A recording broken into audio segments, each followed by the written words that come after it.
तुमच्या पत्नीला देखील तुम्ही त्याच पद्धतीने सन्मान देणं गरजेचं आहे.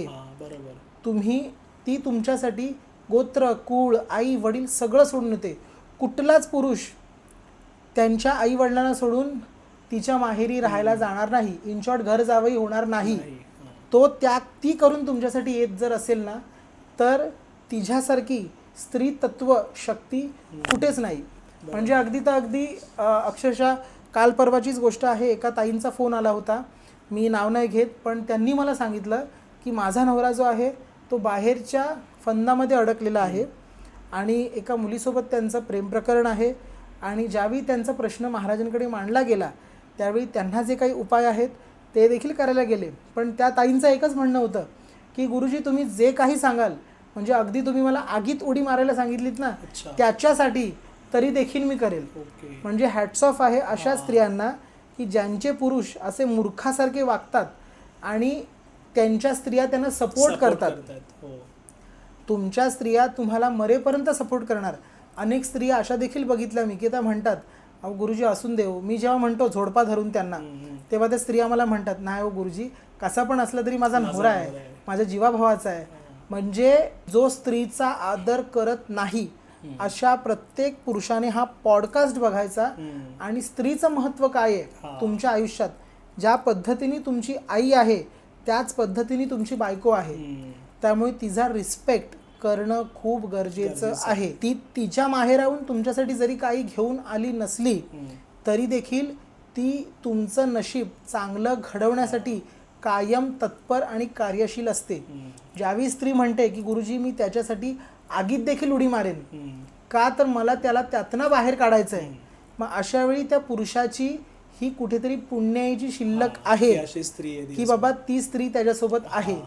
त्यामुळे त्या स्त्रीचं महत्त्व आयुष्यामध्ये त्या पुरुषाला कळणं खूप गरजेचं आहे.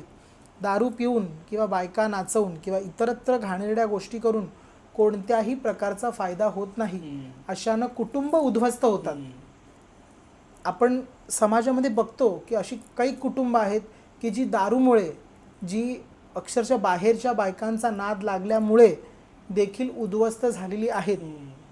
अशावेळी ती बाई, अनेक स्त्रिया म्हणतात की गुरुजी आम्ही जे काही राहतोय ते आमच्या एक तर मुलाबाळांमुळे किंवा आमच्या माहेरचे आई वडील आणि आमचे सासू सासरे त्यांच्या इज्जतीचा सवाल आहे म्हणून आम्ही ह्या घरात राहतोय, अन्यथा आम्ही विहीर जवळ केली असती, असं देखील एका स्त्रीने मला चक्क सांगितलं. पण अशा वेळेला तुम्ही त्यांच्याशी खूप शांतपणे आणि त्यांची समस्या जी आहे ती व्यवस्थितपणे ऐकून घेणं गरजेचं आहे. ज्यावेळी त्या अक्षरशः रडतात त्यावेळी त्यांच्या रडण्यातनं त्यांचा जो काही आविर्भाव आहे की त्या किती दुःखामध्ये आहेत हे तुम्हाला कळतं. आणि महाराजांकडे जेव्हा प्रश्न मांडला जातो एखाद्या स्त्रीचा, एखाद्या मनुष्याचा, त्यावेळी अक्षरशः महाराजांना देखील त्या व्यक्तीबद्दल कळवळा आहे. आपल्याला नेहमी वाटत असतं की स्वामी माझं ऐकतात का, स्वामींपर्यंत माझी सेवा पोचते का, किंवा स्वामी मी केलेलं सगळं ग्रहण करतात का. तर हो, निश्चितच करतात. महाराजांना प्रत्येक व्यक्तीबद्दल कळवळ आहे.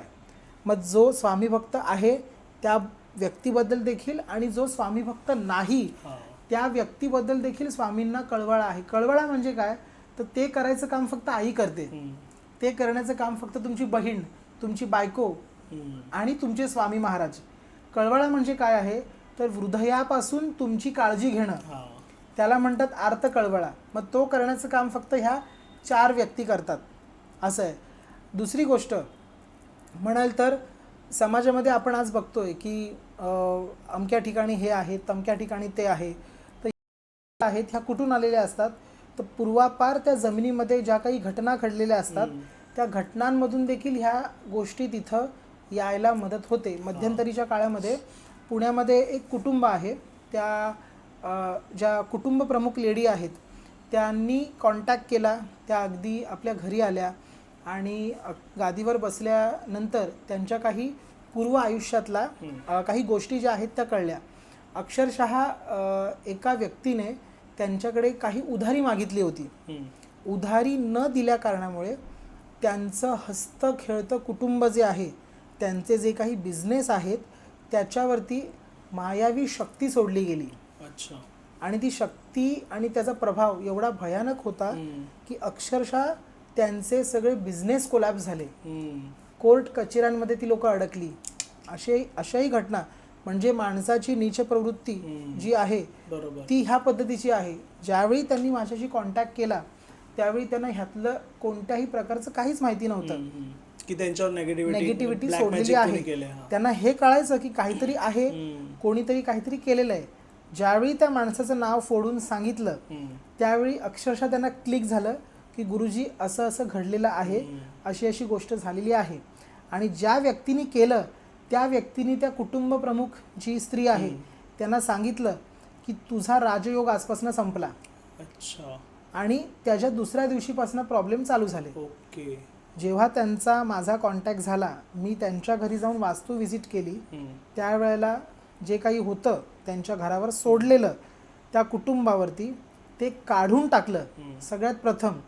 दुसरी गोष्ट, ते काढून टाकल्याच्या नंतर देखील त्यांना देवतांचे काही सोपास्कार करायला सांगितले की ज्या देवतांच्या सोपास्काराने त्यांच्या प्राणप्रतिष्ठा मंत्राने उरलं सुरलेलं जे काही आहे ते देखील निघून जाईल. ओके. त्यावेळी त्यांना मी शब्द दिला की मी जो इथं तुमच्या घरामध्ये आलोय, जरी त्याने शब्द दिलेला असला की तुमचा राजयोग संपला, तरी माझा शब्द आहे आजपासून तुमचा राजयोग चालू झालेला आहे.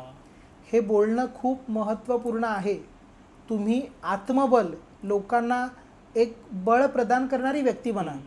लोकांचे पाय खेचणारी व्यक्ती होऊ नका.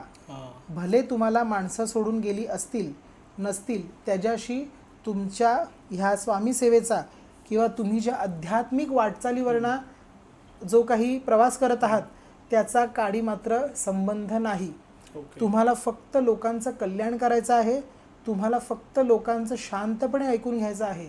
जरी तुम्हाला कोणत्या क्लायंटनी फोन केला, त्याने तुमचा अर्धा तास, पाऊण तास, 15 मिनटं खाल्ली आणि जरी तो तुम्हाला म्हणाला की गुरुजी आम्हाला ह्यातलं काहीच करायचं नाही, आम्हाला, म्हणजे असे हे काही क्लायंट आहेत की जे म्हणतात की गुरुजी आम्हाला फी नाही परवडत, पण त्यांच्याशी जवळजवळ अर्धा तास, पाऊण तास बोलणं झालेलं असतं. अशावेळी देखील मी महाराजांना एकच प्रार्थना करतो की स्वामी, त्यांच्या आयुष्यामध्ये देखील तुम्ही आनंद प्रदान करा. त्यांच्या ज्या काही समस्या आहेत त्या समस्यांना तुम्ही व्यवस्थितपणे मार्ग द्या. हे बोलणं खूप गरजेचं आहे. अन्यथा काही लोक सांगतात की गुरुजी आम्ही अमक्याला फोन केलेला, 15 मिनटं बोललो त्याच्याशी आम्ही, आणि आम्ही सांगितलं आम्हाला नाही करायचं, तर समोरनं अक्षरशः शिव्यांची लाखोली आली की कॉल का केला, नव्हतं करायचं तुम्ही फोन का केला. हे बोलणं नाही. तुम्ही त्या व्यक्तीला समजून घेणं गरजेचं आहे. ज्यावेळी अशी माणसं तुमच्या आयुष्यात येतात, प्रत्येकाचे पैशाचे इश्यू असतात. लक्ष्मीशिवाय काहीही चालत नाही. कुबेर आणि लक्ष्मी दोघांना सोडून प्रत्येकाला पैशाची चिंता आहे, प्रत्येकाला पैशाची काळजी आहे. अशा वेळेला जेव्हा तुमच्या आयुष्यामध्ये किंवा तुमच्या कॉलमध्ये जर अशा व्यक्ती येत आहेत तर त्या व्यक्तींना देखील समजून घेणं खूप गरजेचं आहे. त्या व्यक्तीला फोन ठेवताना तुम्ही सांगायचं आहे, जरी तुम्ही माझ्याकडे काही केलं नाहीत तरी देखील स्वामींची कृपा तुमच्यावर राहो. हा जो शब्द आहे ना, हा शब्द त्या व्यक्तीच्या मनाला, त्या व्यक्तीच्या आत्मस्थितीला बळ देण्याचं काम करतं. तरच तुम्ही खरे स्वामी भक्त. अन्यथा पालख्या नाचवून, मोठी मोठी अन्नदानं करून किंवा 21 माळा करा नाहीतर 2100 माळा करा, त्याचा काहीही फरक होत नाही. स्वामींना फक्त तुमची निर्मळ भक्ती प्रिय आहे. लोकांशी तुम्ही कसे वागता, लोकांशी तुम्ही कसे बोलता. समाजामध्ये राहत असताना आपण समाजाचे काहीतरी देणेकरी आहोत. ह्या भूमिकेतनं जर आपण स्वामींची सेवा केली, ह्या भूमिकेतनं जर आपण स्वामींचं नामस्मरण केलं तर नक्कीच स्वामी साथ देतात. जर महाराजांचं नामस्मरण तुम्ही तुमच्या घराशी मर्यादित न ठेवता तुम्ही इतरत्र जे काही आहे, बाबा माझ्या बिल्डिंगचं चांगलं होऊन दे, बाबा माझ्या एरियाचं चांगलं होऊन दे, माझ्या राष्ट्राचं चांगलं होऊन दे, माझ्या शहराचं चांगलं होऊन दे, ही भूमिका जेव्हा तुम्ही ठेवता त्यावेळी स्वामी महाराज आपसुकच तुमच्या पाठीशी नाही पण तुमच्या बाजूला येऊन बसलेले असतात. ही भूमिका ठेवणं खूप गरजेचं आहे. आत्ताच्या मनुष्याला ही भूमिका नाही, त्यामुळे माणूस दुःखामध्ये आहे. नामस्मरण करून देखील दुःखात आहेत लोक. हे का होतं तर ही भूमिका माहीत नाहीये. त्याच्यामुळे ह्या गोष्टी घडत जातात आणि त्यातून दुःख निर्माण होतं आणि हे दुःख पदरी आल्याच्या नंतर ते पचवण्याची ताकद नसते आणि मग त्याचं जे काही खापर आहे ते एक तर घरच्यांवर फोडलं जातं नाहीतर एक तर कुलदेवतेवर फोडलं जातं. पण ज्यावेळी सगळ्या गोष्टी चेक केल्या जातात त्यावेळी अंत जो काही निकष निघतो तो असा आहे की सदरच्या व्यक्तीच्या चुकांमुळेच ह्या गोष्टी घडलेल्या आहेत. त्यासाठी स्वामी महाराज कारणीभूत नाही. तुम्ही 100च्या स्पीडनी जर गाडी चालवलीत, ॲक्सिडेंट झाला तर तो तुमच्यामुळे. पण जर तुम्ही नियमांचं पालन करून 40-50च्या स्पीडला गाडी चालवलीत आणि सुखरूप घरी आलात तर ती स्वामी कृपा. रोजच्या दगदगीमधून तुम्ही व्यवस्थितपणे घरी येणं, गाडी चालवून ही देखील एक प्रकारची स्वामी कृपाच आहे. का तर तुम्ही दिलेल्या नियमांचं पालन करताय. तुम्ही दिलेल्या सगळ्या वाहतुकीचे जे काही नियम आहेत, ज्या काही गोष्टी आहेत त्याचं पालन अगदी व्यवस्थितपणे करताय. त्याच्यामुळे ह्या तुम्ही सुखरूप घरी आलात. करेक्ट. घरी आल्यानंतर पुन्हा तुम्हाला स्वामी महाराज दिसणारच आहेत. मग ही एक प्रकारची स्वामी कृपा आहे. मग अशा वेळेला तुम्ही स्वामींना थँक्यू म्हणायचं आहे की महाराज तुम्ही व्यवस्थित मला घरी आणलं. काही लोक अशी आहेत की जी म्हणतात की घरातनं निघताना त्यांची सवय आहे, स्वामी तुम्ही माझ्यासोबत चला, स्वामी तुम्ही माझ्यासोबत तुम्ही चला आणि माझं सगळं उरकलं की पुन्हा मला घेऊन घरी या. हे काय आहे तर ते जे काही चैतन्य आहे, स्वामी महाराजांचं चैतन्य पूर्ण चराचरामध्ये भरलेलं आहे. ओके. ते चैतन्य फक्त ओळखण्याची, जाणण्याची खूप गरज आहे. आणि मी महाराजांना एकच प्रार्थना करेन की जो काही प्रेक्षक वर्ग आहे जो ह्या पॉडकास्टच्या माध्यमातून आपल्याला बघत असतो तर त्या प्रत्येकापर्यंत श्री स्वामींचं जे चैतन्य आहे, ब्रह्म चैतन्य, ज्या पद्धतीने श्री क्षेत्र आळंदीमध्ये ज्ञानेश्वर माऊली संजीवन समाधी घेऊन तिथं चैतन्य रूपानं आहेत, त्याच पद्धतीने श्री अक्कलकोट निवासी स्वामी समर्थ महाराज श्री नृसिंह भान असं स्वामी समर्थ महाराजांचं खरं नाव आहे. लोकांना तेही माहिती नाही आहे. स्वामी म्हणून आपण उपमा दिलेली आहे. का तर आपलं स्वामित्व म्हणजे आपली जबाबदारी त्यांनी घेतलेली आहे. श्री नृसिंह भान असं महाराजांचं नाव आहे. तर त्या उक्तीप्रमाणे ते तुमच्या मदतीला येतात, ते तुमच्यासोबत असतात आणि ते तुमच्या अंतरी आहेत. फक्त त्यांना जाणण्याची खूप गरज आहे. आणि जसं आळंदीमध्ये चैतन्य रूपाने ज्ञानेश्वर माऊली गर्भगृहामध्ये बसून प्रत्येक येणाऱ्या भक्ताचं कल्याण करत आहेत, त्याच उक्तीप्रमाणे तेच ब्रह्मचैतन्य अक्कलकोटमध्ये श्री चोळप्पांच्या वाड्यातली जी ब्रह्मानंदी गुफा आहे, ज्याला आपण श्री समाधी मंदिर म्हणतो, त्या ठिकाणी महाराज ब्रह्मचैतन्य रूपानं बसून प्रत्येक येणाऱ्या भक्ताचं कल्याण करत आहे. अशावेळी तिथं जाण्याचे देखील काही नियम आहेत. ज्यावेळी तुम्ही वटवृक्ष मंदिर म्हणा किंवा ज्यावेळी तुम्ही समाधी मंदिरामध्ये एंटर करता, अशा वेळेला तुमचे फोन पूर्णपणे स्विच ऑफ असणं गरजेचं आहे. कारण तिथे तुम्ही ते चैतन्य अनुभव करण्यासाठी आलेला असतात. कारण तुम्ही रोज अक्कलकोटला नाही जाऊ शकत. 6 महिन्यातनं, 2 महिन्यातनं, वर्षातनं अशा वेळेला तुम्ही जाता. तर त्यावेळेला तिथं गेल्यानंतर तुमचे जे काही मोबाईल आहेत, तुमचे जे काही कॅमेरे आहेत, ते सगळे तुम्ही बाजूला ठेवायचे आहेत आणि स्विच ऑफ करायचे आणि अगदी शांत मनाने तुमचं जे काही गाऱ्हाणं आहे, कारण ते मूळ स्थान आहे. वटवृक्ष देवस्थान मूळ स्थान आहे, श्री समाधी मंदिर मूळ स्थान आहे. अशा ठिकाणी तुम्ही कोणत्याही प्रकारच्या डिव्हाइसचा वापर करायचा नाही. कारण ती स्पंदनं जी आहेत ती तुमच्या शरीरावर पडणं गरजेचं आहे.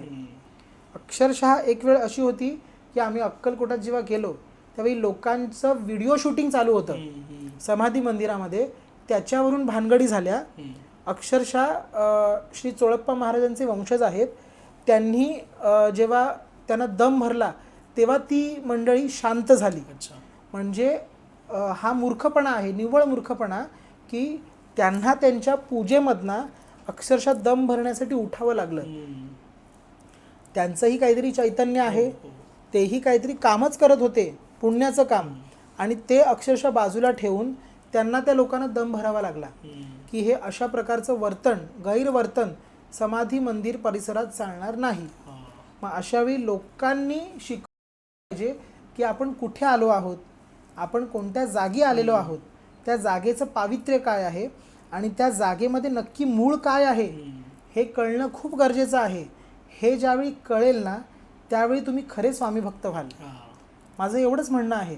कोणाला आपण ट्रोल नाही करत, कोणाला काही नाही, बरोबर. पण ज्यावेळी तुम्ही या नियमांचं पालन करून स्वामींपर्यंत थेट पोहोचाल त्यावेळेला स्वामी समर्थ महाराज नक्कीच तुम्हाला अलगद झेलतात. हा.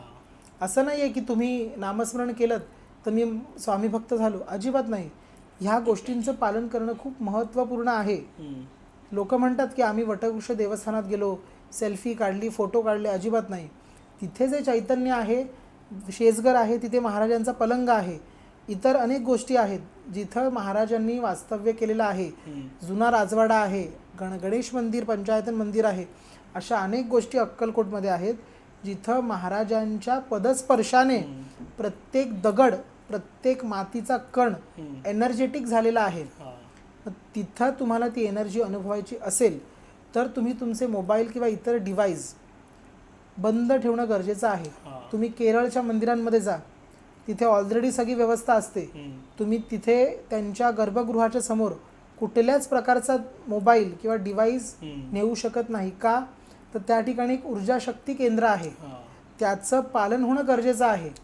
मग आपली लोक का चुकतात तर नियमांचं पालन न केल्यामुळे चुकतात. महाराज तुमच्यासाठी सदैव बसलेले आहेत, पण ते कधी तुमचं ऐकतील? ज्यावेळी तुमच्या खिशातले फोन सेल्फी घेण्यासाठी वर जातात ना, ते फोन बंद करून तुम्ही खिशात ठेवायचे आणि 2 हात स्वामींना जोडायचे आणि त्या समाधी मंदिरात आणि त्या वटवृक्ष मंदिरामध्ये तुम्ही नतमस्तक व्हायचंय. लोक व्हिडिओ कॉलिंग करतात, अरे बाबा पहिलं तुझं तू बघ. व्हिडिओ कॉलवाल्याची पुण्याई जर असेल ना तर तो चालत इकडे येईल अक्कलकोटमध्ये. ह्या छोट्या छोट्या गोष्टींच्या चुका माणूस करतो आणि स्वतःच्या आयुष्यामध्ये दुःख ओढावून घेतो. लोक म्हणतात आम्ही अक्कलकोटला जाऊन आलो, आम्ही तुळजापूरला जाऊन आलो. अजिबात नाही. अक्षरशः आमच्या माणगावमध्ये देखील काही अशी मंडळी आहेत, नमुने आहेत की तरुण वर्ग आहे, ते जातात अक्कलकोटला, वटवृक्ष देवस्थान जे आहे त्या वटवृक्ष देवस्थानामध्ये दर्शन घेतात आणि तिथनंच रिटर्न फिरून माणगावला रिटर्न. अशीही काही मंडळी आहेत. अशा म्हणजे अक्षरशः तो तरुण वर्ग एक जवळजवळ 15-16 जणांचा ग्रुप आहे.